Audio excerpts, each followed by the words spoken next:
श्री कृष्ण के जीवन में ऐसी सी घटना घटी कि दिखता है कि श्री कृष्ण देवताओं का पक्ष ले रहे, दैत्यों से दुश्मनी कर रहे। दिखता है कि पांडवों का पक्ष ले रहे और कौरवों को सफाया कर रहे। लेकिन श्री कृष्ण के चित्त में ऐसा कुछ भी नहीं है। उत्तरा के गर्भ में शिशु की मृत्यु हो गई। श्री कृष्ण ने कहा कि मैंने पांडवों के साथ राग न किया हो तो, कौरवों के प्रति मेरा द्वेष न रहा हो तो, संधिदूत होने के पहले से लेकर अभी तक महाभारत की युद्ध की घड़ियों के वेले तक कौरवों के प्रति मेरा द्वेष न रहा हो तो, पांडवों के प्रति मेरा चित्त में राग न रहा हो तो, उस समता की परीक्षा हेतु ये मृतक बालक जीवित हो जाए और परीक्षा सफल हुई। उस बालक का नाम परीक्षित रखा गया, जो परीक्षित राजा के नाम से भगवत कथा का मुख्य श्रोता बना। आप दाएं हाथ से अच्छा काम कर लेते और बाएं हाथ को चुंडी मार देते हैं, मवाद निकाल देते हैं और दूसरी कोई जहरी दवा लपेट लेते हैं, तो दिखेगा कि आप बाएं हाथ से द्वेषपूर्ण व्यवहार कर रहे हैं और दाएं हाथ से खा भी रहे हैं और सिर आंखें चढ़ा रहे हैं, दिखेगा। लेकिन आपका दाएं हाथ से द्वेष नहीं है, बाएं से राग नहीं है, उनकी आवश्यकता है ऐसा आप व्यवहार कर रहे हैं। भगवान और महात्मा भी ऐसा व्यवहार करते हैं।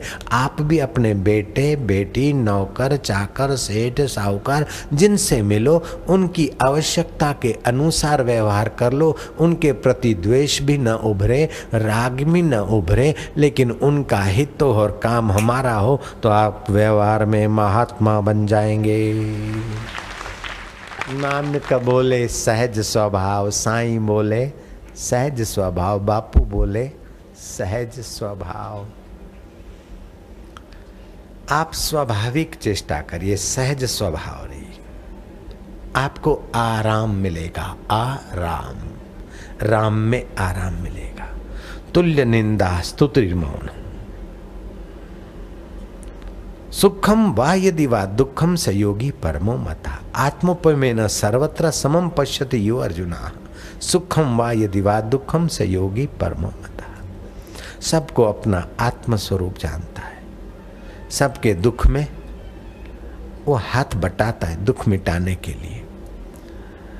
जैसे अपने शरीर के लिए आप स्वास्थ्य चाहते हैं, अपनी मन की प्रसन्नता चाहते हैं, अपनी बुद्धि को ऊंचा देखना चाहते हैं, आपको ज्ञान हो गया तो आपके संपर्क में जो भी आएगा उनके भी स्वास्थ्य का, मन का और बुद्धि का ऊंचापन आप करने में लगेंगे। लेकिन आपको मैं विचारों पर दया कर रहा हूँ अथवा इनको ऊंचा उठा रहा हूँ, ऐसी अहंता ममता नहीं रहेगी, आपका सहज स्वभाव हो जाएगा।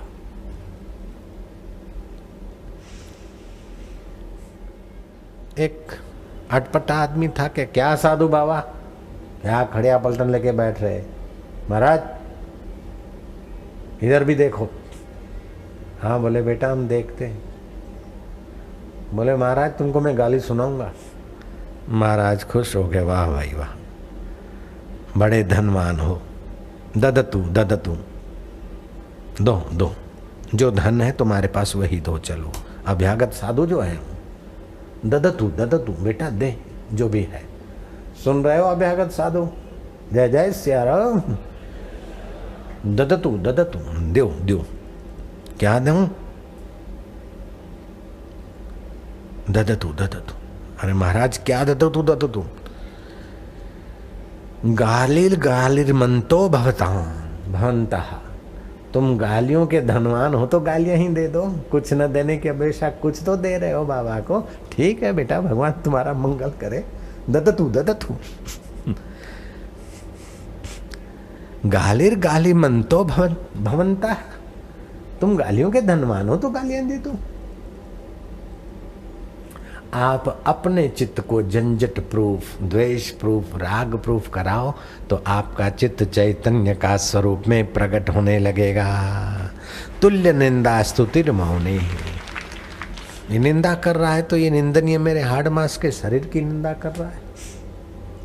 मकान दुकान की है, अरे तुम काहे के सेठ, तुम्हारा मकान बेकार है, तुम्हारा आश्रम बेकार है, तुम्हारी गाड़ी बेकार है, तुम्हारा गहना बेकार है, तुम्हारा ये बेकार है, तुम्हारा नाक बेकार है, तुम्हारा मुंह बेकार है, तुम सारे के सारे बेकार हो। तो सच्ची बात है, एक दिन तो जल जाना है, बेकार चीज है, सदा रहने वाली नहीं। भाई तुम तो नई बात बताओ ना, ये तो हम जान नहीं था, ये तो हम जान ही थे बेटवा, तुम कुछ नया सुनाई दे कि तुम एकदम बेकार हो, 2 कौड़ी के भी नहीं हो। बोले 2 कौड़ी कैसे हो सकते, मरेंगे तो ऊपर से खर्चा ले जाएंगे, है इतने बेकार है भैया।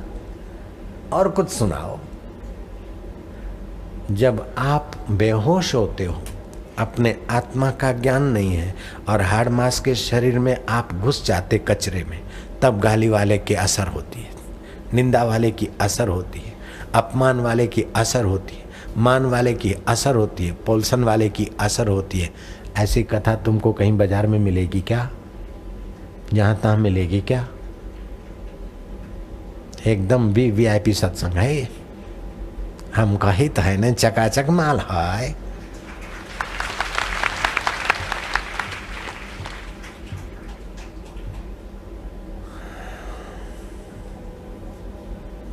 अद्वेष्टा सर्वभूतानां मैत्री करुणा एवच निर्ममो। शरीर में, वस्तु में, परिस्थिति में ममता न रखो। निरअहंकार, अहंकार भी मत उभरने दे कि मेरे को इसने गालियां दी, मेरे को कोई असर नहीं हुई, तब भी एक अंश है अहंकार का। मेरे को असर नहीं हुई, ये भी एक असर होने की जगह से बोल रहा है। मुझे गाली 200, मेरे को असर नहीं होगी, हम काहे को अपना मुंह खराब करें भाई। मोतीलाल को इनकार कर दिया। एक बार पंडित नेहरू को कंधा पकड़ते हिलाते हुए मदन मोहन मालवीय ने इलाहाबाद में कहा, नेहरू सुन लो मिस्टर नेहरू, ये देखते हो हिंदुओं की आस्था श्रद्धा प्रयाग में कैसे नहा रहे कुंभ के मेले में। एक खास बात सुन ले, दोस्तों की नई बातचीत करना। पंडित एक बात खास सुन लो, हिंदुस्तान पर वही लोग राज कर पाएंगे जो हिंदुओं की आस्था का आदर कर पाएंगे। जब हिंदू की आस्था का अनादर हुआ, पब्लिक उनको उखाड़ के फेंक देगी। और ये बात कांग्रेस को अब समझ में आ रही है और हिंदुओं की आस्था का अब वो फायदा उठाने के रास्ते पर लग पड़े हैं।